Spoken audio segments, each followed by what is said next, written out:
സ്നേഹമുള്ളവരെ, നരേന്ദ്ര മോദിയുടെ നേതൃത്വത്തിലുള്ള NDA സർക്കാർ FCRA ബില്ലിൽ നിലവിലുള്ള FCRA നിയമത്തിൽ ഭേദഗതി വരുത്തുവാനായി ഒരു ബിൽ ലോകസഭയിൽ അവതരിപ്പിക്കാനിരിക്കുകയാണ്. മൺസൂൺ സമ്മേളനത്തിൽ ഇത് അവതരിപ്പിക്കുമെന്നാണ് പറഞ്ഞത്. ഇത് ഇലക്ഷന് മുൻപ് ഇത്തരം ഒരു പ്രഖ്യാപനം വന്നപ്പോൾ ഭാരതത്തിലെ ക്രൈസ്തവരുടെ ഭാഗത്തു നിന്ന് ഇതിനെതിരെ കാര്യമായ പ്രതിഷേധം ഉയരുകയുണ്ടായി. അങ്ങനെ പ്രതിഷേധം ഉയർന്നപ്പോൾ നരേന്ദ്രമോദിയെ പിന്തുണയ്ക്കുന്ന BJPയെ പിന്തുണയ്ക്കുന്ന കെവിൻ പീറ്റർ, അതുപോലെ സഭയുടെ സംരക്ഷകനാണെന്ന് അവകാശപ്പെടുന്ന PC ജോർജ് മുതലായവർ ബിഷപ്പ്മാർക്ക് തലയ്ക്ക് അസുഖമായതുകൊണ്ടാണ് ഈ ബില്ലിനെ എതിർക്കുന്നത്, ഇത് കള്ളന്മാരെ പിടിക്കാനുള്ള ബില്ലാണ് എന്ന് പറഞ്ഞ് പല എപ്പിസോഡുകളും പ്രസ്താവനകളും അവർ ഇറക്കുകയുണ്ടായി. ഈ പ്രസ്താവനകളുടെ ഒക്കെ അടിയിൽ പലരും കമൻ്റ് ചെയ്തിരുന്നത്, സഭാ സ്ഥാപനങ്ങൾക്ക് കണക്ക് കൊടുത്താൽ എന്താണ് ഉണ്ടാവുക, നിങ്ങൾക്ക് കണക്ക് കൊടുത്തുകൂടെ? പ്രിയമുള്ളവരെ, ഇന്ത്യയിലുള്ള എല്ലാ സഭാ സ്ഥാപനങ്ങളും തങ്ങളുടെ വരവ് ചെലവ് അസറ്റിനെ കുറിച്ചുള്ള കംപ്ലീറ്റ് ഡീറ്റെയിൽസ് ഒരു CA കാരനെ കൊണ്ട് എല്ലാ വർഷവും ഓഡിറ്റ് ചെയ്യും.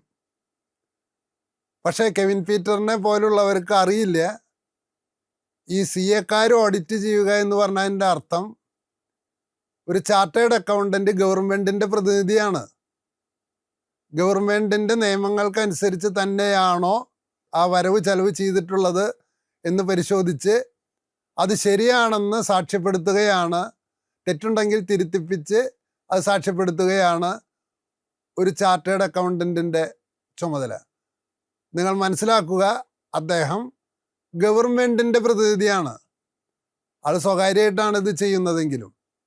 അപ്പോൾ അദ്ദേഹം ഈ കണക്കിൽ എന്തെങ്കിലും കള്ളക്കണക്ക് വെച്ച് ഒപ്പിടുകയാണെങ്കിൽ അത് യഥാർത്ഥത്തിൽ ഒരു ഗവൺമെൻറ് ഉദ്യോഗസ്ഥൻ രാജ്യത്തെ ചതിക്കുന്നതിന് തുല്യമാണ്.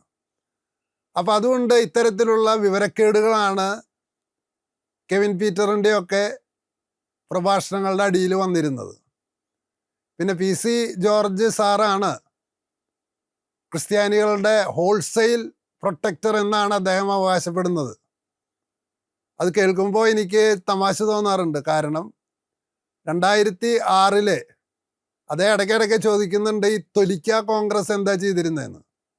ഞാൻ കത്തോലിക്ക കോൺഗ്രസിൻ്റെ ഗ്ലോബൽ വൈസ് പ്രസിഡൻ്റാണ്. ഈ തൊലിക്ക കോൺഗ്രസ് എന്താ ചെയ്തതെന്ന് PC ജോർജിന് പറഞ്ഞു തരാം. 2006 അച്യുതാനന്ദ ഗവൺമെൻറ് MA ബേബിയുടെ നേതൃത്വത്തിൽ സ്വാശ്രയ വിദ്യാഭ്യാസ ബില്ല് അവതരിപ്പിച്ചപ്പോൾ അതിലൊരു ക്ലോസ് എഴുതി വെച്ചിട്ടുള്ളത്, ക്രിസ്ത്യാനികൾ ന്യൂനപക്ഷമല്ല എന്ന് പ്രൂവ് ചെയ്യാനുള്ള ഒരു മാനദണ്ഡം അതിൻ്റെ ഉള്ളിലുണ്ടായിരുന്നു. അന്നുണ്ടായിരുന്ന 140 MLA ആരടക്കം, PC ജോർജ് അടക്കം, ഏറ്റവും വലിയ ന്യൂനപക്ഷ സംരക്ഷകനല്ലേ, അത് ഇടികൂടാനായിട്ടേ പറ്റുള്ളൂ. അല്ലാതെ ഈ നിയമങ്ങൾ വായിച്ച് മനസ്സിലാക്കാനുള്ള ബുദ്ധിയൊന്നും ആ ശരീരത്തിലില്ല. അദ്ദേഹം അത് ഒപ്പിട്ട് കൊടുത്തു. പക്ഷേ അതിനെതിരെ പോരാടാൻ 2 പേരുണ്ടായിരുന്നു. തൃശ്ശൂർ രൂപതയിലെ ആൻഡ്രൂസ് പിതാവും ചങ്ങനാശ്ശേരി അതിരൂപതയിലെ പൗത്തിൽ പിതാവും.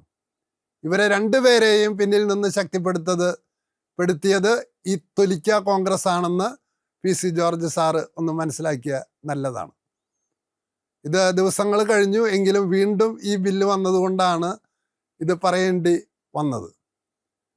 ഈ എന്താണ് ഈ FCRA ഭേദഗതി, FCRA നിയമത്തിലുള്ള ഭേദഗതിയുടെ എന്താണ് അതിൻ്റെ ജനാധിപത്യ വിരുദ്ധത എന്ന് മനസ്സിലാക്കിക്കൊണ്ട് സംസാരിച്ച ആളുകളിൽ ഒന്നാണ് ശശി തരൂർ.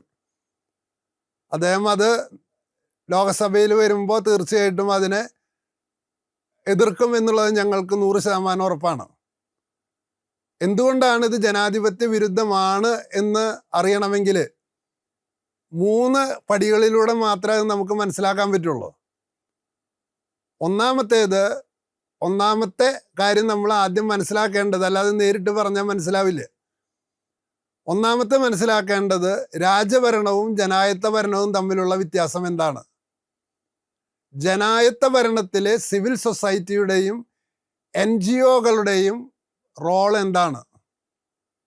ഇത് രണ്ടും മനസ്സിലാക്കിയാലാണ് FCRA ഭേദഗതി നിയമത്തിലെ തെറ്റുകൾ മനസ്സിലാക്കുക. അപ്പം 3 തട്ടായിട്ടാണ് 3 സ്റ്റെപ്പായിട്ടാണ് ഞാൻ എൻ്റെ ഈ പ്രഭാഷണം പൂർത്തിയാക്കുന്നത്. ഒന്നാമത്തേത് ജനാധിപത്യ ഭരണവും രാജഭരണവും തമ്മിലുള്ള വ്യത്യാസം എന്താണ്. രണ്ടാമത്തേത് ഒരു ജനാധിപത്യ വ്യവസ്ഥയിൽ സിവിൽ സൊസൈറ്റി എന്ന് പറയുന്നതിൻ്റെയും NGO എന്ന് പറയുന്നതിൻ്റെയും പ്രസക്തി എന്താണ്.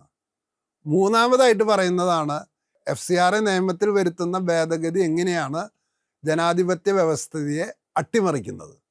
ഈ 3 സ്റ്റെപ്പായിട്ടാണ് പറയുന്നത്.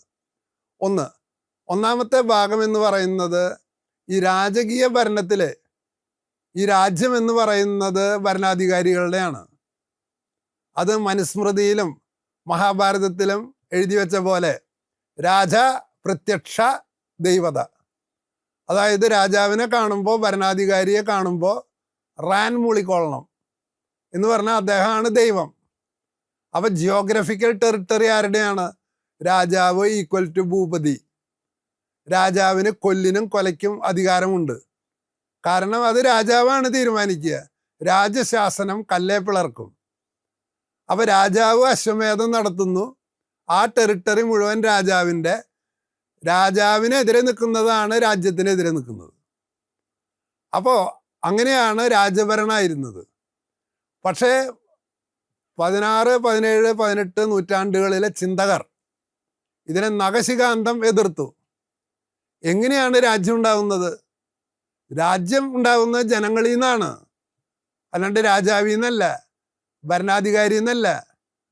ഒരു ഇന്ത്യ ഭാരതമാതാവ് പ്രസവിച്ചതല്ല. ഇതിനേക്കാളിലൊക്കെ ഉപരിയാണ് ഈ ഭാരതത്തിലെ ഒരു രാജ്യത്തിലെ ജനങ്ങൾ. ആ ജനങ്ങൾ അവരുടെ ചില സാമൂഹിക ആവശ്യങ്ങൾ നിറവേറ്റാൻ വേണ്ടി അവർ തമ്മിൽ കരാറിലെത്താണ്. കാരണം മനുഷ്യൻ്റെ സ്വഭാവത്താൽ അവൻ സാമൂഹിക ജീവിയാണ്. അപ്പോൾ അവൻ ഇപ്പോൾ വണ്ടി ഓടിക്കണം. വാഹനം ഓടിക്കുന്നവൻ ഇടതുഭാഗത്തു കൂടെ ഓടിക്കുക, എതിർ ദിശയിൽ നിന്ന് വരുന്നവൻ വലതുഭാഗത്തു കൂടെ കടന്നു പോകുക. ഇത് ഓരോരുത്തരും തോന്നിയ പോലെ ഓടിച്ചു കഴിഞ്ഞാൽ അങ്ങോട്ടും ഇങ്ങോട്ടും കൂട്ടിയിടിക്കും. അപ്പം അതുകൊണ്ട് ചില കരാറുകളുടെ അടിസ്ഥാനത്തിൽ ഈ ജനങ്ങൾ എന്ത് ചെയ്യാണ്? ഒരുമിച്ച് ഒരു സമൂഹമായിട്ട് മാറുകയാണ്. അങ്ങനെ അവരുടെ ജോലി ചെയ്യുന്നു. ഒരു തൊഴിലാളി, ഒരു കർഷകൻ കൃഷി ചെയ്ത് അതിൽ നിന്നൊരു വാഴക്കൊല ഉണ്ടാക്കുമ്പോൾ ചങ്ങമ്പുഴ പറഞ്ഞ പോലെ യജമാനൻ വെട്ടിക്കൊണ്ടു പോവുകയാണെങ്കിൽ ഇവൻ പിന്നെ കൃഷി ചെയ്യില്ല. അതുകൊണ്ട് നികുതിക്ക് ഒരു നിയമം വേണം, ന്യായം വേണം, ഭരണാധികാരി ഉണ്ടാവണം. ആ ഭരണാധികാരിക്ക് പ്രധാനമായിട്ട് 2 റോളുണ്ട്. ആ ഒന്നാമത്തെ റോള് ഒരുവൻ മറ്റൊരുവനെ ആക്രമിക്കുന്നതിൽ നിന്ന് തടയണം. ജീവനും സ്വത്തിനും സംരക്ഷണം കൊടുക്കണം. ഇൻറ്റേർണലായിട്ട് സമാധാനം ഉണ്ടാവണം. അങ്ങനെ മാത്രമല്ല, മറ്റു സമൂഹങ്ങൾ ഈ രാജ്യത്തിൻ്റെ ടെറിട്ടറിയെ അതിക്രമിച്ചു വരുന്നത് സംരക്ഷിക്കണം. അതിനായി ജനങ്ങൾ തന്നെ അവൻ്റെ ഒരു സാമൂഹിക രൂപമുണ്ടാക്കുന്നതാണ് രാഷ്ട്രം. ഇതാണ് തോമസ് ഹോബ്സും എഴുതിയ ലെവിയാഥൻ എന്ന പുസ്തകം. ഇത്തരത്തിലുള്ള ചിന്തകൾ ഉണ്ടായപ്പോഴാണ് റൂസോ എന്ന് പറയുന്ന ആൾ സോഷ്യൽ കോൺട്രാക്റ്റ് തിയറി എഴുതി. അതാണ് ഫ്രഞ്ച് റവല്യൂഷന് കാരണമായത്. അപ്പോൾ ഫ്രഞ്ച് റവല്യൂഷനിൽ ലിബർട്ടി, ഈക്വാളിറ്റി, ഫ്രട്ടേണിറ്റി, സ്വാതന്ത്ര്യം, സമത്വം, സാഹോദര്യം. പ്രിയമുള്ളവരെ, ഓരോ സ്ഥലത്ത് ഇന്ത്യക്കാർ ചെല്ലുമ്പോൾ ഇന്ത്യക്കാരോട് ചോദിക്കുകയാണ്, ഇന്ത്യയിലെ ഇവിടെ മാധ്യമങ്ങൾക്ക് സ്വാതന്ത്ര്യമില്ലല്ലോ, ഇന്ത്യയിൽ ഇവിടെ സമത്വമില്ലല്ലോ. അപ്പോൾ ഇപ്പോൾ ഇവിടെ മാധ്യമങ്ങൾക്ക് സ്വാതന്ത്ര്യത്തിന് കുറവുണ്ടെന്ന് പറയുമ്പോൾ മറുപടി പറയുന്നത് എന്താണെന്നറിയോ? ഞങ്ങൾക്ക് 50,000 കൊല്ലം മുമ്പ് ഇവിടെ മാധ്യമങ്ങൾക്ക് സ്വാതന്ത്ര്യം ഉണ്ടായിരുന്നു, ഇവിടെ 50,000 കൊല്ലം മുമ്പ് ഇവിടെ ഈക്വാളിറ്റി ഉണ്ടായിരുന്നു, ഇവിടെ 50,000 കൊല്ലം മുമ്പ് ഇവിടെ സഹോദര്യമുണ്ടായിരുന്നു. ഞങ്ങളെയാണോ നിങ്ങൾ ഈക്വാളിറ്റിയെക്കുറിച്ച് പഠിപ്പിക്കാൻ വരുന്നത്? പ്രിയമുള്ളവരെ, ഇന്ത്യയിലെന്നല്ല ഒരു രാജ്യത്ത് ഈക്വാളിറ്റി ഉണ്ടായിരുന്നില്ലേ? എല്ലാ രാജ്യത്തും രാജാവിന് തോന്നിയ പോലെയാണ് രാജ്യം ഭരിക്കുക. മാത്രമല്ല, ചില ആളുകൾക്ക് അനുകൂലമായിട്ട് നിയമങ്ങൾ എഴുതി വയ്ക്കുകയും ചെയ്യും. അതാണോ ഈക്വാളിറ്റി? ഒരു ബ്രാഹ്മണൻ ശൂദ്രനെ തെറി വിളിച്ചാൽ ബ്രാഹ്മണൻ അതിന് ശിക്ഷയായിട്ട് 10 രൂപ കൊടുത്താൽ മതി. എന്നാൽ ഒരു ശൂദ്രൻ ബ്രാഹ്മണനെ തെറി വിളിച്ചാൽ ഈ ശൂദ്രനെ വധിക്കണം. ഒരേ കുറ്റം ചെയ്താൽ 2 പേർക്ക് 2 ശിക്ഷയാണ്. ഒരാൾക്ക് ഏത്തട്ടാൽ മതി, മറ്റേ ആളുടെ തല വെട്ടും. ഇതാണോ ഈക്വാളിറ്റി? ഇങ്ങനെയാണ് നിയമസംഹിതയിലും മനുസ്മൃതിയിലൊക്കെ എഴുതി വെച്ചിരുന്നത്. അത് ലോകത്തിലെ എല്ലായിടത്തും അങ്ങനെയാണ്. അത് ക്രിസ്ത്യൻ രാജ്യമായാലും ഹിന്ദു രാജ്യമായാലും ഏത് രാജ്യമായാലും പ്രയോഗം എന്ന് പറയുന്നത് എഴുതി വെച്ചതുണ്ട്, പ്രയോഗമുണ്ട്. ചില സ്ഥലത്ത് മറ്റൊന്ന് എഴുതി വെച്ചതുണ്ട്, അത് വേറൊരു അവസരത്തിൽ പറയാം. അപ്പോൾ ഇത്തരത്തിലുള്ള പ്രയോഗങ്ങളാൽ നിലനിന്നിരുന്ന ലോകത്തിലെ രാജ്യങ്ങളിൽ ഇങ്ങനെ ഒരു സമൂഹം ആദ്യമായിട്ട് രൂപപ്പെടുത്തുന്നത്, വിപ്ലവം നടക്കുന്നത് ഫ്രാൻസിലാണെങ്കിലും ഒരു ജനാധിപത്യ സമൂഹം ആദ്യം രൂപം കൊള്ളുന്നത് അമേരിക്കയിലാണെന്നാണ് ടോക്യുവെല്ലി തൻ്റെ പഠനത്തിലൂടെ കൃത്യമായിട്ട് വിശദീകരിച്ച് എഴുതി വെച്ചിട്ടുള്ളത്. അപ്പോൾ ജനാധിപത്യ സമൂഹം എന്ന് പറഞ്ഞാൽ രാജ്യം ജനങ്ങളുടേതാണ്. അവർ ചില കരാറുകളുടെ അടിസ്ഥാനത്തിൽ ഒരുമിച്ച് ചേരുന്നതാണ്. അവരാണ് രാജാവിന് അധികാരം കൊടുക്കുന്നത്. അപ്പോൾ രാജാവ് ദൈവമല്ല, രാജാവ് ജനങ്ങളുടെ സേവകനാണ്. വെറുതെ മോദി നാഴികയ്ക്ക് 40 വട്ടം ഞാൻ ജനങ്ങളുടെ സേവകനാണ്, ജനങ്ങളുടെ സേവകനാണെന്ന് നാവുകൊണ്ട് പറഞ്ഞുകൊണ്ടായില്ല. ആവണമെങ്കിൽ ജനങ്ങളുടെ ഫ്രീഡം, ഈക്വാളിറ്റി, ഫ്രറ്റേണിറ്റി അത് നിലനിർത്താനായിട്ട് അദ്ദേഹത്തിന് കഴിയുമ്പോഴാണ് ഞാൻ ജനസേവകനാണെന്ന് വരിക. അല്ലാതെ ഹിന്ദുക്കളുടെ മാത്രം സേവകനാണെന്ന് പറഞ്ഞാൽ അത് പരിഷ്കൃത സമൂഹത്തിന് മാത്രമല്ല, യുക്തിക്കും നിരക്കുന്നതല്ല. അപ്പം അങ്ങനെയാണെങ്കിൽ ഇതാണ് ജനായത്ത സമൂഹവും രാജ്യഭരണവും തമ്മിലുള്ള വ്യത്യാസം. ഈ വ്യത്യാസത്തിൽ നിന്ന് അടുത്തതാണ് വരുന്നത്, എങ്ങനെയാണ് ജനങ്ങൾ തമ്മിലുള്ള കോൺട്രാക്റ്റിലൂടെ ഒരു രാഷ്ട്രം രൂപം കൊള്ളുന്നതെന്നാണ്. വ്യക്തിയും രാഷ്ട്രവും എന്ന് പറയുന്ന 2 കാറ്റഗറി അല്ല ഉള്ളത്.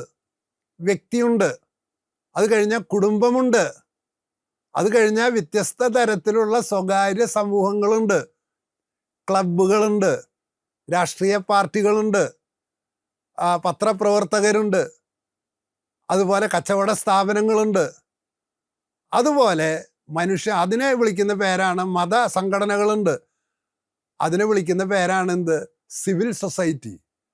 അപ്പോൾ രാഷ്ട്രീയ പാർട്ടിയുണ്ട്, മതസംഘടനകളുണ്ട്, സാംസ്കാരിക സംഘടനകളുണ്ട്, സ്പോർട്സ് സംഘടനകളുണ്ട്, കുടുംബമുണ്ട്, കൂട്ടുകുടുംബമുണ്ട്. ഇതല്ലാതെ വ്യക്തി രാഷ്ട്രം എന്ന 2 കാറ്റഗറിയിൽ 2 ഇതിൽ ലോകത്തിൽ ഒരു സ്ഥലത്തും ഇല്ല. അപ്പോൾ രാഷ്ട്രം ഉണ്ടാകണമെന്ന് ഒരാൾ ആദ്യം പഠിക്കുന്നത് തന്നെ പൊതു നന്മ വേണം. അത് കുടുംബത്തിൽ നിന്നാണ് അവൻ പഠിക്കുക. അപ്പോൾ കുടുംബമില്ലാതെ നേരിട്ട് ഹിറ്റ്ലർ ഒരിക്കൽ എഴുതി വെച്ചിരുന്നു. എന്താണ് ഹിറ്റ്ലർ പരീക്ഷിച്ചത്? ഒരു കുടുംബമൊന്നും വേണ്ട, ഒരു വലിയൊരു കെട്ടിടം ഉണ്ടാക്കുക, അതിന് ആണുങ്ങളും പെണ്ണുങ്ങളും ഒരുമിച്ച് ചേർക്കുക, അവരിഷ്ടം പോലെ സെക്സ് നടത്തുക, അതിൽ നിന്ന് കുട്ടികളുണ്ടാവുക, ആ കുട്ടികളൊക്കെ രാഷ്ട്രത്തിൻ്റെ കുട്ടികളാകും. അപ്പം കുടുംബം വേണ്ട എന്ന് പറയുന്ന ഇത്തരം ചിന്ത ഹിറ്റ്ലർക്ക് ഉണ്ടായിരുന്നു, സ്റ്റാലിനുണ്ടായിരുന്നു, ഈ ചിന്ത പ്ലാറ്റോയുടെ റിപ്പബ്ലിക്കിലുണ്ടായിരുന്നു. ഹിറ്റ്ലർ നടപ്പിലാക്കാൻ ശ്രമിച്ചിട്ടുണ്ട്. അപ്പോഴൊക്കെ സഭ പറഞ്ഞിരുന്നത് ഈ രാഷ്ട്രം എന്നതിന് തന്നെ നിലനിൽപ്പുണ്ടാകുന്നത് അതിന് കീഴിലുള്ള അനേകം സ്ഥാപനങ്ങളുടെ പ്രവർത്തനത്തിലൂടെയാണ്. അപ്പം രാഷ്ട്രം കുടുംബം എന്ന സ്ഥാപനത്തെ വിഴുങ്ങരുത്, രാഷ്ട്രം വിദ്യാഭ്യാസ സ്ഥാപനം എന്ന സ്ഥാപനത്തെ വിഴുങ്ങരുത്, രാഷ്ട്രം രാഷ്ട്രീയ പാർട്ടികൾ എന്ന് പറയുന്ന സ്ഥാപനത്തെ വിഴുങ്ങരുത്. ഇതെല്ലാം കൂടി ചേരുന്നതാണ്. പല സാംസ്കാരിക സംഘടനകളുണ്ട്, പ്രസിദ്ധീകരണശാലകളുണ്ട്. ഇപ്പോൾ കറണ്ട് ബുക്സ്, NBS, ഇതുപോലെയുള്ള DC ബുക്സ്, ഗ്രീൻ ബുക്സ്, ഇതൊക്കെ ഇൻഡിപെൻഡൻറ്റ് പ്രസിദ്ധീകരണശാലകളാണ്. പത്രപ്രവർത്തനമുണ്ട്. മനോരമ, ദീപിക, മാതൃഭൂമി, അങ്ങനെ സുപ്രഭാതം, കേസരി, അങ്ങനെ അനേകം പത്രസ്ഥാപനങ്ങളുണ്ട്. ഇത് മൊത്തം അടങ്ങുന്നതിന് വിളിക്കുന്ന പേരാണ് സിവിൽ സൊസൈറ്റി. ആ സിവിൽ സൊസൈറ്റിയുടെ ഒരു നിർണായകമായ സ്വതന്ത്ര സംഘടനയാണ് NGOകൾ, നോൺ ഗവൺമെൻ്റൽ ഓർഗനൈസേഷൻസ്, ട്രസ്റ്റ്. ഉദാഹരണത്തിന് RSS ഒരു ഗവൺമെൻറ് ഓർഗനൈസേഷനാണോ നോൺ ഗവൺമെൻറ് ഓർഗനൈസേഷനാണോ? അതൊരു നോൺ ഗവൺമെൻറ് ഓർഗനൈസേഷനാണ്. അവർക്ക് ചില പ്രഖ്യാപിത ലക്ഷ്യങ്ങളുണ്ട്. അത്തരം സംഘടനകൾ ട്രസ്റ്റ് നിയമത്തിന് കീഴിലാണ് ഇന്ത്യ ഗവൺമെൻറ് അല്ലെങ്കിൽ പരിഷ്കൃത രാജ്യങ്ങൾ ഉൾപ്പെടുത്തിയിരിക്കുന്നത്. ആ ട്രസ്റ്റിന് ഒരു പ്രത്യേക ലക്ഷ്യമുണ്ടാകും. ഇപ്പോൾ NGOകൾ എന്തിനു വേണ്ടിയിട്ടൊക്കെയാണ് പ്രവർത്തിക്കണേ? എല്ലാം ഗവൺമെൻറ്റിന് ചെയ്തുകൂടെ? ഇല്ല, എല്ലാം ഗവൺമെൻറ്റിന് ചെയ്യാൻ പറ്റില്ല. ഞാൻ 3 ഉദാഹരണങ്ങൾ നിങ്ങളുടെ മുമ്പിൽ ഞാൻ നിങ്ങൾക്ക് കാണിച്ചു തരാം. ഒന്നാമത്തെ ഉദാഹരണം എന്ന് പറഞ്ഞാൽ, ഈ ബോംബെയിൽ റെഡ് സ്ട്രീറ്റ് എന്ന് പറയുന്ന ഒരു സ്ഥലമുണ്ട്. അവിടെ വേശ്യാവൃത്തി കച്ചവടമാണ്. അപ്പം അത് യഥാർത്ഥത്തിൽ മനുഷ്യൻ്റെ അന്തസ്സിന് നിരക്കുന്നതല്ല എന്നറിയാം. പക്ഷേ നമ്മുടെ ചാണക്യൻ്റെ അർത്ഥശാസ്ത്രത്തിൽ ഗവൺമെൻറ്റിൻ്റെ വലിയ ഒരു വരുമാന മാർഗമായിരുന്നു വിവിധ ലെവലിലുള്ള വേശ്യകൾ. ആ സംസ്കാരത്തിൻ്റെ ചില ബാക്കി പത്രമായിട്ടാണ് കൽക്കട്ടയിലും ബോംബെയിലുമൊക്കെ ഇങ്ങനത്തെ വേശ്യകൾ നിലനിൽക്കുന്നത്. ഈ വേശ്യകളെ അതൊരു അടിമത്ത ക്യാമ്പ് പോലെയാണ്. അതായത് ചില കങ്കാണിമാർ പെൺകുട്ടികളെ പല സ്റ്റേറ്റിൽ നിന്ന് പിടിച്ചു കൊണ്ടുവരുന്നു, അവരവിടെ താമസിപ്പിക്കുന്നു, അവരെ ശരീരം വിറ്റ് അവർ കാശ് വാങ്ങുന്നു. അപ്പോൾ ഇത് മനസ്സിലാക്കിയ ബോംബെ പോലീസ്, ഗവൺമെൻറ് തന്നെ എന്ത് ചെയ്തു? ആ പോലീസിൻ്റെ സഹായത്തോടെ ഒരിക്കൽ 200 പെൺകുട്ടികളെ ഈ വേശ്യസ്ഥലത്ത് നിന്ന്, ഈ കച്ചവടത്തിൽ നിന്ന് രക്ഷിച്ചു. ഈ കച്ചവടത്തിൽ നിന്ന് രക്ഷിച്ചു കഴിഞ്ഞാൽ പോലീസിൻ്റെ ഡ്യൂട്ടി തീർന്നു. ഇവരാര് പുനരധിവസിപ്പിക്കുമെന്ന് നോക്കിയപ്പോൾ ആളില്ല. അപ്പം അങ്ങനെയുള്ളവരെ പുനരധിവസിപ്പിക്കാനായിട്ട് ഒരു NGO സ്റ്റാർട്ട് ചെയ്തു. എൻ്റെ അറിവ് ശരിയാണെങ്കിൽ സുനിൽ ഷെട്ടി എന്ന് പറയുന്ന ഒരു സിനിമാ നടനാണ് അതിൻ്റെ പിറകിലുണ്ടായിരുന്നത്. കാരണം ഇവരെ പുനരധിവസിപ്പിക്കാനുള്ള സാധ്യതയില്ലെങ്കിൽ ഇവർ തന്നെ പറയുന്നത് ഞങ്ങൾക്ക് ആ ജോലിയിലേക്ക് തന്നെ തിരിച്ചു പോകേണ്ടി വരും. അപ്പോൾ അവരുടെ ഇടയിൽ ഒരു ലീഡർ ഉണ്ടായി. ആ ലീഡറെ ഈ സിനിമാ നടൻ പിന്നിൽ നിന്ന് സഹായിച്ചു. ആ NGO ഇവരെ പുനരധിവസിപ്പിച്ചു. മാത്രമല്ല ആ NGOയുടെ നേതൃത്വത്തിൽ അനേകം പെൺകുട്ടികളെ ഇത്തരം മേഖലയിൽ നിന്ന് പുറത്തു കൊണ്ടുവന്നു. അപ്പം ഇത്തരത്തിലുള്ള ഒരു NGO ആവശ്യമുണ്ടോ? അതോ ഗവൺമെൻറ് എല്ലാ കാര്യത്തിലും നടത്തുമോ? ഗവൺമെൻറ് എല്ലാ കാര്യവും നടക്കുന്നുണ്ടെങ്കിൽ പിന്നെ RSSൻ്റെ ആവശ്യം എന്താ? RSSും ഒരു NGO ആണ്. പക്ഷേ അവർ ചെയ്യുന്ന തെമ്മാടിത്തരമാണ് ഇപ്പോൾ കർണാടകയിലെ മന്ത്രി ചൂണ്ടിക്കാണിച്ചത്. ഇന്ത്യയിൽ അവർക്ക് മാത്രം രജിസ്ട്രേഷൻ വേണ്ട, ബാക്കി എല്ലാവർക്കും രജിസ്ട്രേഷൻ വേണം. ഇവിടെ പള്ളികൾ നടക്കുന്നതിന് വരെ ട്രസ്റ്റ് രജിസ്റ്റർ ചെയ്യണമെന്ന് പറയുമ്പോൾ ഈ സംഘടനയ്ക്ക് മാത്രം രജിസ്ട്രേഷൻ വേണ്ട. ഇതാണ് ജനാധിപത്യത്തെ അട്ടിമറിക്കുക എന്ന് പറഞ്ഞാൽ, ഇതാണ് തുല്യത എന്ന് പറയുന്നതിനെ നിഷേധിക്കുക എന്ന് പറഞ്ഞാൽ. അപ്പോൾ NGOകൾ, ഇനി വേറൊരു ഉദാഹരണം പറയാം. ഓട്ടിസം ബാധിച്ച കുട്ടികളുണ്ട്. ആ കുട്ടികളെ ആരാ നോക്കുക? ആ കുട്ടികളെ ഗവൺമെൻറ്റിന് നോക്കാൻ പറ്റുമോ? ഗവൺമെൻറ്റിന് അവരെ നോക്കാൻ പറ്റില്ല. അപ്പോൾ പല സ്ഥലത്തും ഇവിടെ തൃശ്ശൂരെ ഒരു സഹോദരി ഉണ്ടായിരുന്നു, ഭാനുമതി എന്നാണ് പേരെന്ന് തോന്നണത്. അതുപോലെ വേറൊരു സഹോദരനാണ് മജീഷ്യൻ ഗോപിനാഥ് മുതുകാട്. ഇങ്ങനെ ഇന്ത്യയിൽ അങ്ങോളം ഇങ്ങോളം അനേകം സംഘടനകൾ, നോൺ ഗവൺമെൻ്റൽ ഓർഗനൈസേഷൻസ്, ട്രസ്റ്റ് എന്ന് പറയുന്ന നിയമവ്യവസ്ഥയുടെ കീഴിൽ ഗവൺമെൻറ്റിന് ഏറ്റെടുക്കാൻ പറ്റാത്തതായ ഇത്തരം മേഖലകൾ അവർ പരിശോധിക്കുകയും സപ്പോർട്ട് ചെയ്യുകയും ചെയ്യുന്നുണ്ട്. എയ്ഡ്സ് രോഗികളെ ഏത് ഗവൺമെൻറ് സ്ഥാപനമാണ് സംരക്ഷിക്കുക? അപ്പോൾ കുണ്ടുകുളം പിതാവിൻ്റെ നേതൃത്വത്തിലുള്ള എയ്ഡ്സ് രോഗികളെ റീഹാബിലിറ്റേറ്റ് ചെയ്യുന്ന സംവിധാനം തൃശ്ശൂരുണ്ട്.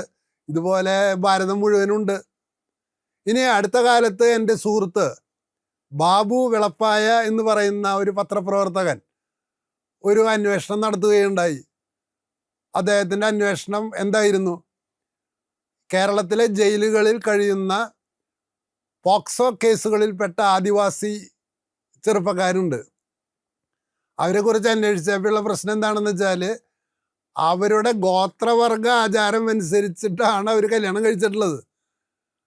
പക്ഷേ അത് 18 വയസ്സിന് താഴെയുള്ളത് കൊണ്ട് പോക്സോ കേസിൽ പെടുകയാണ്. അപ്പോൾ അത്തരം കുട്ടികൾ വളരെ ഇന്നസെൻ്റാണ്, പക്ഷെ അവർ ജയിലിൽ കിടക്കുകയാണ്. അതിനെക്കുറിച്ചാണ് ബാബു വിളപ്പായ എന്ന് പറയുന്ന ഈ പത്രപ്രവർത്തകൻ പഠനം നടത്തിയിട്ട് ഒരു ഡോക്യുമെൻ്ററി ഉണ്ടാക്കിയത്. പക്ഷെ ആ ഇൻഫർമേഷൻ കിട്ടിയത് കൊണ്ട് കാര്യമില്ല. അവരെ പുനരധിവസിപ്പിക്കാനായിട്ട് ശ്രമിക്കാനായിട്ടുള്ളൊരു സംഘടന ഉണ്ടാവണം. ആ സംഘടന ട്രസ്റ്റാണ്. ഇത്തരത്തിലുള്ള അനേകം ട്രസ്റ്റ് നോൺ ഗവൺമെൻറ്റൽ ഓർഗനൈസേഷൻസ് കൂടിച്ചേർന്നിട്ടാണ് സിവിൽ സൊസൈറ്റി നിലനിൽക്കുന്നത്. അത് രാഷ്ട്രത്തിൻ്റെ ജനാധിപത്യ വ്യവസ്ഥയുടെ അടിത്തറയാണ്. അങ്ങനെയാണ് പത്രം നിലനിൽക്കുന്നത്, അങ്ങനെയാണ് മാസികകൾ നിലനിൽക്കുന്നത് എന്നുള്ളതാണ് യാഥാർത്ഥ്യം. ഈ NGOs ട്രസ്റ്റിൻ്റെ കീഴിൽ രജിസ്റ്റർ ചെയ്താൽ ഈ NGOസിനെ പിരിച്ചുവിടാനോ അല്ലെങ്കിൽ അത് ഏതെങ്കിലും കാരണവശാൽ അതിൻ്റെ ലക്ഷ്യത്തിലേക്ക് എത്താനുള്ള കപ്പാസിറ്റി അത് നടത്തുന്നവർക്ക് ഇല്ല എങ്കിൽ എന്ത് ചെയ്യണം? അതിനും NGO ഇതിൽ നിയമമുണ്ട്, ട്രസ്റ്റിൽ നിയമമുണ്ട്. എന്താണ് നിയമം? അവരത് ഗവൺമെൻറ്റിനെ ഏൽപ്പിക്കേണ്ട ആവശ്യമില്ല. കാരണം എന്താ?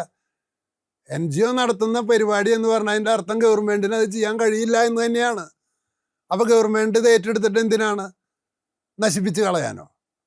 അപ്പോഴാണ് ട്രസ്റ്റ് നിയമം എഴുതിയിട്ടുള്ള ആളുകൾ എഴുതി വെച്ചിട്ടുള്ളത്, നിങ്ങൾ ഓട്ടിസം ബാധിച്ച കുട്ടികൾക്കുള്ള പുനരധിവാസ കേന്ദ്രമാണ് നിങ്ങൾ നടത്തുന്നതെങ്കിൽ നിങ്ങൾക്കതിനുള്ള വരുമാനം ഇല്ലാതാകുകയോ നിങ്ങൾക്കത് നടത്തിക്കൊണ്ടുപോകാൻ പറ്റാതിരിക്കുകയോ ചെയ്യുന്ന പക്ഷം ഇതിലുള്ള അസറ്റുകളെല്ലാം സമാനമായ ലക്ഷ്യമുള്ള മറ്റൊരു സ്ഥാപനത്തിന് നിങ്ങൾക്ക് നൽകാവുന്നതാണ്.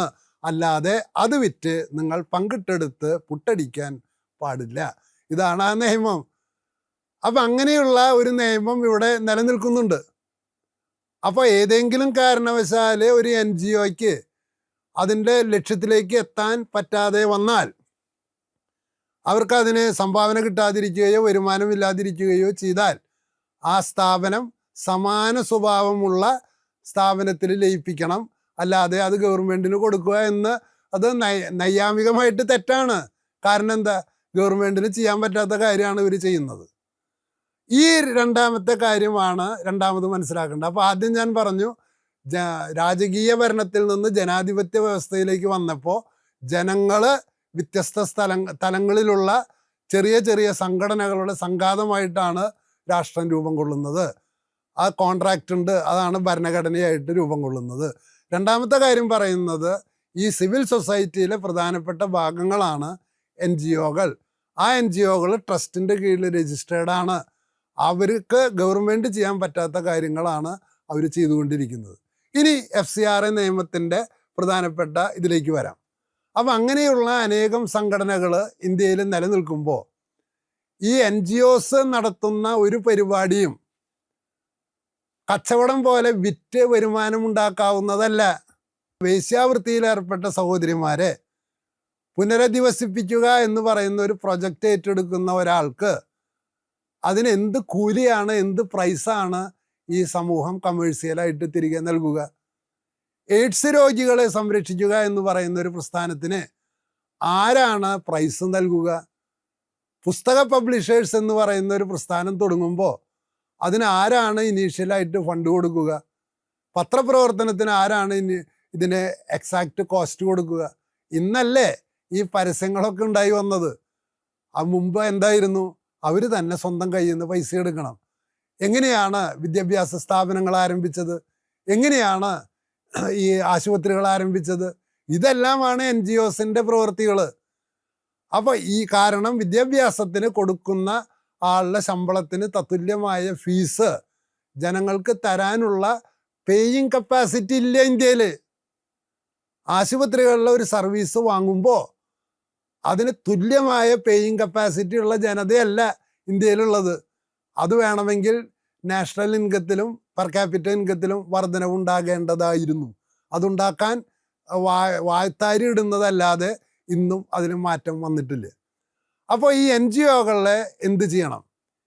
എല്ലാ രാജ്യത്തും എല്ലാ മേഖലയിലും, NGOൻ്റെ മേഖലയിൽ മാത്രമല്ല, ഈ NCERT എന്ന് പറയുന്നതിൻ്റെ തലവൻ തന്നെ എന്ത് ചെയ്തു? ക്വസ്റ്റ്യൻ പേപ്പറും ഇതൊക്കെ കട്ട് നാട്ടുകാർക്ക് കൊടുത്ത് കോടാനുകോടി രൂപ കൈക്കൂലി മേടിച്ചു. അതുകൊണ്ട് NCERTനെ ഇല്ലാതാക്കണമെന്ന് ആരെങ്കിലും പറയാറുണ്ടോ? അല്ലെങ്കിൽ റെയിൽവേ മന്ത്രാലയത്തിൽ കളവ് നടത്തിയെന്ന് പറഞ്ഞിട്ട് റെയിൽവേ മന്ത്രാലയം പിരിച്ചുവിടാറുണ്ട്?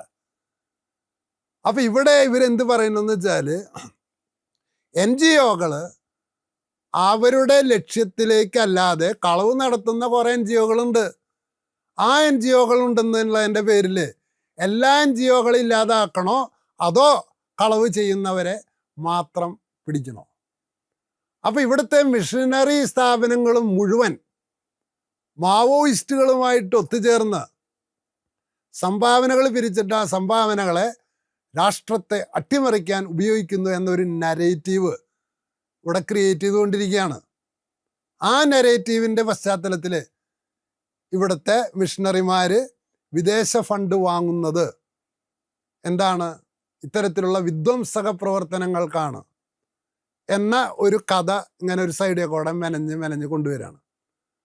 അപ്പോൾ പ്രിയമുള്ളവരെ, ഈ NGOs എല്ലാം നിലനിൽക്കുന്നത് സംഭാവനകളിലൂടെയാണ്. അത് ഇന്ത്യൻ ലീഗൽ സിസ്റ്റം അനുവദിച്ചിട്ടുള്ളതാണ്. ഈ NGOകൾ ചിലത് നിലനിൽക്കുന്നത് വിദേശ സംഭാവനകളിലൂടെയാണ്. അതും ഇന്ത്യ ഗവൺമെൻറ് അനുവദിച്ചിട്ടുള്ളതാണ്. അത് രാജ്യത്തിൻ്റെ പരിഷ്കൃത രാജ്യങ്ങളിലുള്ള ചട്ടത്തിൻ്റെ ഭാഗമാണ്. അതിൽ ചിലത് ദുരുപയോഗിക്കുന്നു എന്ന പേര് ഉണ്ടെങ്കിലും അത് വെച്ചിട്ട് എല്ലാ FCR വിദേശത്തു നിന്ന് കൊണ്ടുവരുന്ന എല്ലാ സംഭാവനകളെയും നിയന്ത്രിക്കാനായിട്ട് പരിശോധിക്കാനേ ഗവൺമെൻറ്റിന് അവകാശമുള്ളൂ. നിയന്ത്രിക്കാൻ ഗവൺമെൻറ്റിന് അവകാശമില്ല. അതിൽ തെറ്റുണ്ടെങ്കിൽ തിരുത്താനേ ഗവൺമെൻറ്റിന് അവകാശമുള്ളൂ. അപ്പോഴാണ് ജനാധിപത്യം നിലനിൽക്കുക. അതിനു പകരം NGOകളെ ഏതെങ്കിലും കാരണവശാൽ ആ NGO അതിൻ്റെ ലക്ഷ്യത്തിലേക്ക് എത്തുന്നുണ്ടെങ്കിൽ ഗവൺമെൻറ് ഒന്നും ചെയ്യാനായിട്ട് ഗവൺമെൻറ്റിന് അവകാശമില്ലേ? ആ NGOകൾ അവരുടെ ലക്ഷ്യത്തിന് വിരുദ്ധമായിട്ട് ചെയ്യുകയാണെങ്കിൽ അതിനെ അവസാനിപ്പിക്കാനായിട്ട് ഗവൺമെൻറ്റിന് അവകാശമുണ്ട്. അപ്പോഴും ആ സ്ഥാപനം ഏറ്റെടുക്കാനായിട്ട് ഗവൺമെൻറ്റിന് അവകാശം ഇല്ല.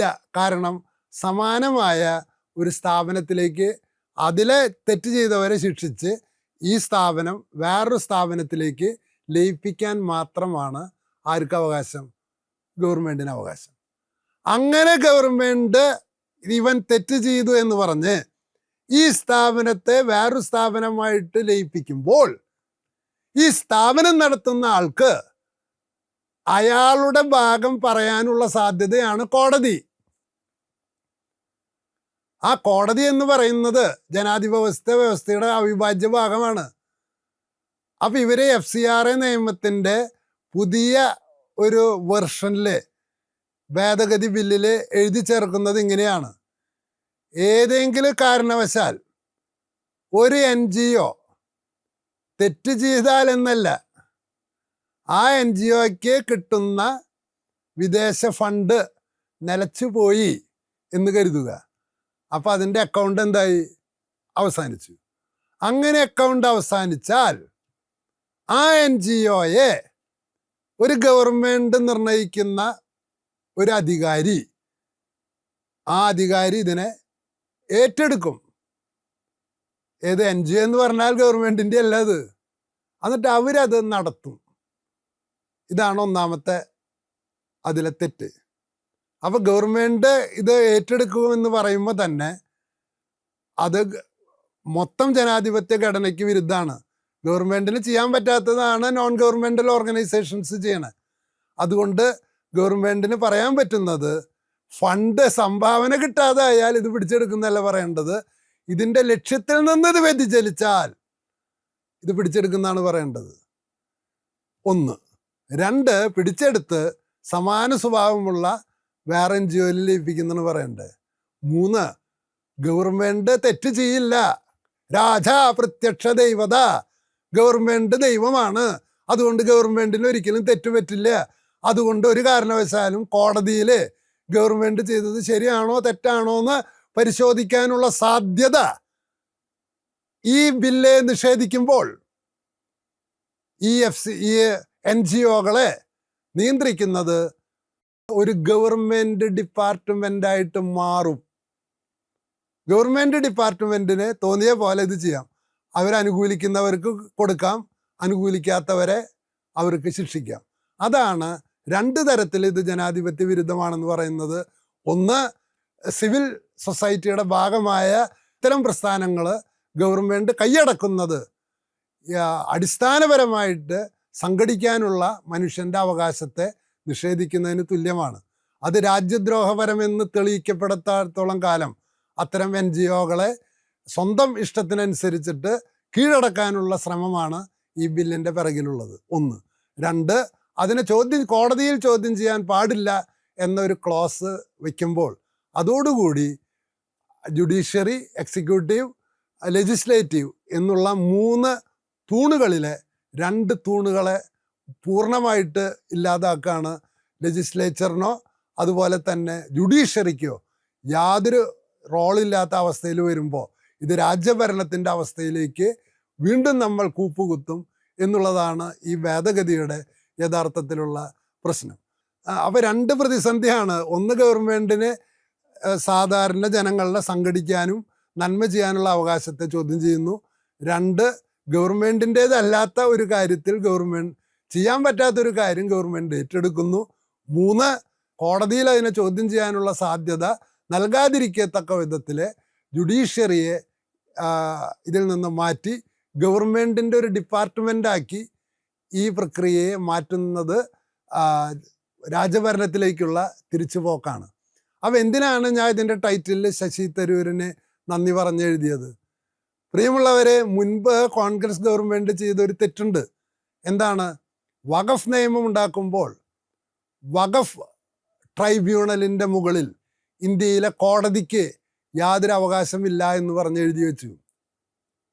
ആ നിയമം പാസ്സാക്കാൻ ഈ BJP-ക്കാരും ഉണ്ടായിരുന്നു. കോൺഗ്രസ്സുകാരും BJP-ക്കാരും ജനതക്കാരും മുസ്ലിം ലീഗും എല്ലാവരും കൂടിയിട്ടാണ് ഈ നിയമം പാസ്സാക്കിയത്. പക്ഷെ ആ നിയമം തെറ്റാണെന്ന് ഇപ്പോഴാണ് നമുക്ക് മനസ്സിലാക്കി വരുന്നത്. ശശി തരൂരിന് ഞാൻ ഇതിൽ നന്ദി പറയാൻ കാരണം ഈ മണ്ഡല പുനർനിർണയവും ഡീലിമിറ്റേഷനും എന്നുള്ള ഒരു ബില്ല് പാർലമെൻറ്റിൽ അവതരിപ്പിച്ചപ്പോൾ ആ ബില്ലിലെ തെറ്റ് ഇതിന് സമാനമായ തെറ്റാണ്. മണ്ഡല പുനർനിർണയം നടത്താനുള്ള അവകാശം ആർക്കാണ്? അത് ഗവൺമെൻറ്റിനല്ല അവകാശം. അവിടെ മൊത്തമുള്ള പാർലമെൻറ്റിനാണ് അവകാശം.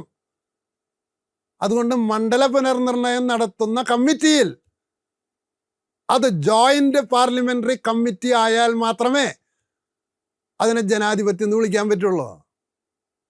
അല്ലാതെ തിരഞ്ഞെടുക്കപ്പെട്ട പാർട്ടിക്ക് അത് ചെയ്യാനുള്ള അവകാശമില്ലേ? കുറച്ച് ഭൂരിപക്ഷം കിട്ടിയെന്ന് പറഞ്ഞിട്ട് ഇന്ത്യ രാജ്യത്തിലെ മൊത്തം കാര്യങ്ങൾ തീരുമാനിക്കാനുള്ള അവകാശം ഗവൺമെൻറ്റിനില്ല എന്ന് ഇനിയെങ്കിലും ജനങ്ങൾ മനസ്സിലാക്കണം. അപ്പോൾ അതുകൊണ്ടാണ് ഡീലിമിറ്റേഷൻ വേണ്ടിയിട്ടുള്ള നിയമം ഉണ്ടാക്കിയപ്പോഴും ഈ BJP ഗവൺമെൻറ് എഴുതി വെച്ചത് ഇതാണ്: അതൊരു ഗവൺമെൻറ് ഉദ്യോഗസ്ഥനെ നിയമിക്കും, ആ ഡിപ്പാർട്ട്മെൻറ്റ് ഡീലിമിറ്റേഷൻ നടത്തും, അത് നിങ്ങളൊക്കെ സ്വീകരിച്ചോളണം, അത് കോടതിയിൽ ചോദ്യം ചെയ്യാൻ പാടില്ല.